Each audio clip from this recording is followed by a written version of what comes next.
Basically, I had a lot of sinus problems. My head was in a balloon. Started last November.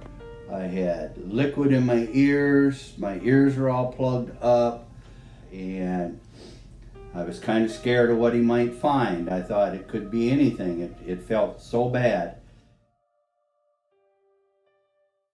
And they ballooned my sinuses, all my canals in there, opened them all up, cleaned them all out. They also did my ears, cleaned my ears all out. And I did not believe this was even going to work. And